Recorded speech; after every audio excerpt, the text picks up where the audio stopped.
The Eco Island vision received a lot of interest when it was first proposed, but recently some had begun to question whether it still had high-level support.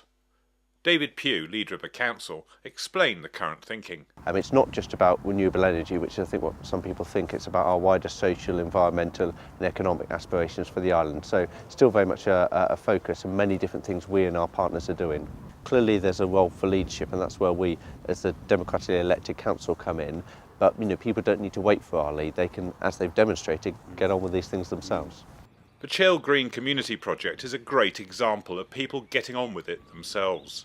It's a nationally recognised project, and it's received substantial funding from the government to implement green initiatives aimed mainly at reducing fuel costs. Ray Harrington-Vale of the Footprint Trust explained how the trust is involved. Well, the Chale Community Project has really given us a real focus on the island of what can be done, and it's because of the support of the Ellen MacArthur Foundation, who went out and got this money. And it's not just the people in the social housing that are benefiting. We, on behalf of that project, are visiting people in private homes and helping them reduce their fuel bills. So it's really acted as a catalyst for lots of other things, and of course it's being watched by other parts of the country and other parts of the world. Malcolm Groves, head of the steering group, told us about the overall aims of the Chale Green project. I want this project to deliver for the people here, number one. I'd like people to live warmer, comfortable, pleasanter lives than they do at the moment. I'd like this to bring the community even closer together than it is now. So it is a fairly well-knit community, but I'd like it to be even better knit together.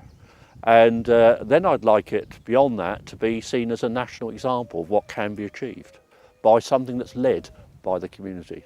We hope in the project that one of the things that people will take from it is an understanding of what might be done elsewhere on the island.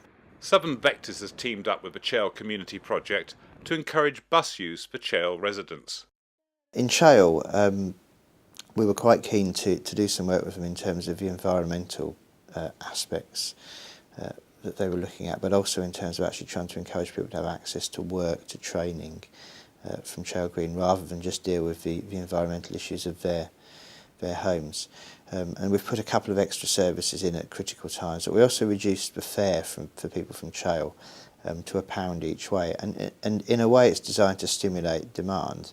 The Go Ahead Group and as part of that Southern Vectors, we have to produce a report each year which outlines all the things that we've done in terms of the environment, our social and community responsibilities. We cut our fuel usage on buildings by 16% the previous year to this. We're now working on water reduction. So we take it very, very seriously. We've won a few awards for environmental action that we've taken. So we're not really sitting here saying we're environmental because people get on our buses, but we're also very committed to actually making our own operation as sustainable as we can.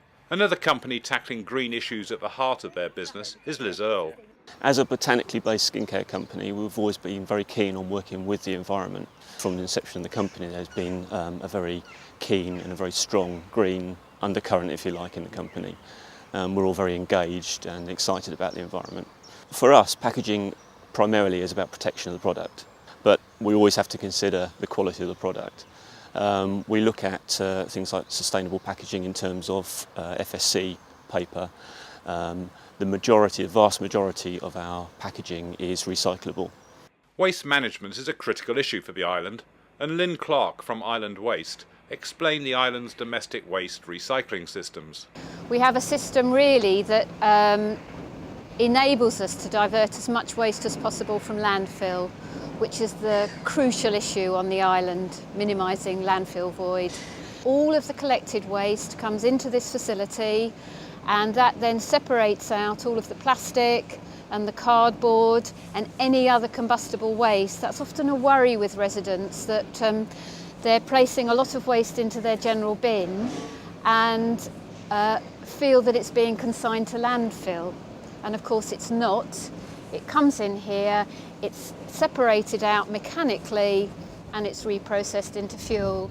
Commercial recycling is handled differently, and Jadestone is an island company which recycles electrical goods. Matt Harlow spoke about the future of recycling electrical equipment. The manufacturers need to be manufacturing more recyclable, environmentally friendly products.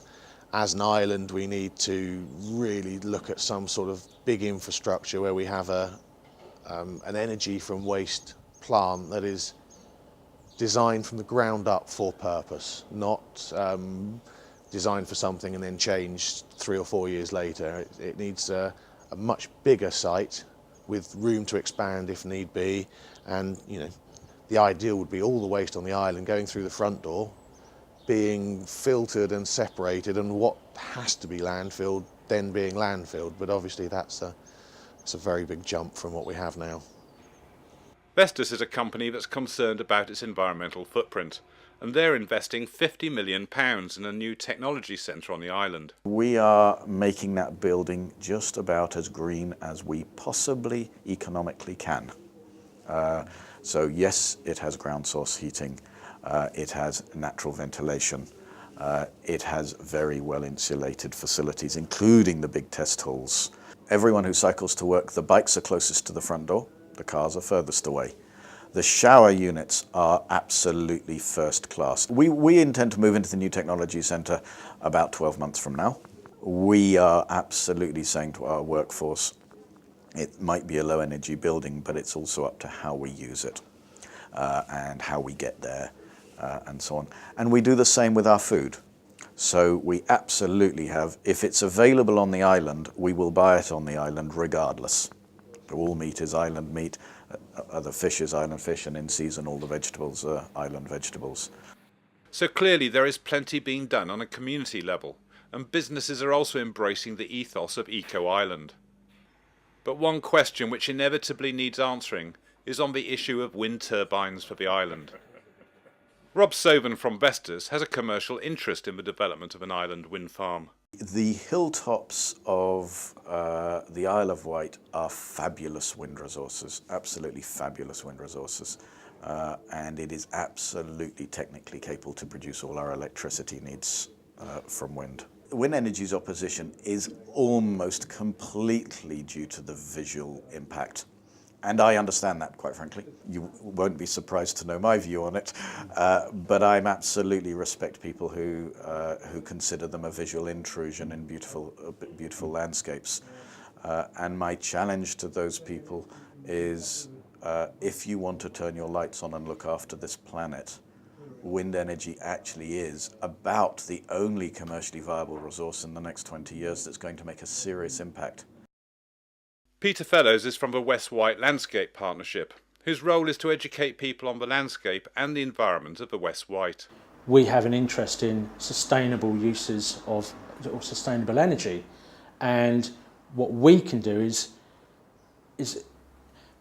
help people understand what the issues are. And I think that's really where we fit in. We're not there to advocate one thing, one solution or another, but trying to encourage people to understand what the issues are is really the perspective we're coming from. David Pugh summed up the future of the Eco Island vision. I mean, it's very important in terms of the contribution it can make to us reducing the carbon footprint, placing a greater reliance on renewable energy. I mean, we are a defined, distinct community here on the island, and if we can make something like this work anywhere, it should be here. I think one of the difficulties is that some of the potential decisions we have to take, such as on renewable energy, will be contentious by their very nature, and we've seen that with some of the turbine applications, and there's another one coming forward now. I think, sooner or later we probably will see some onshore wind on the island. I suppose the question is on what scale and where's it going to be?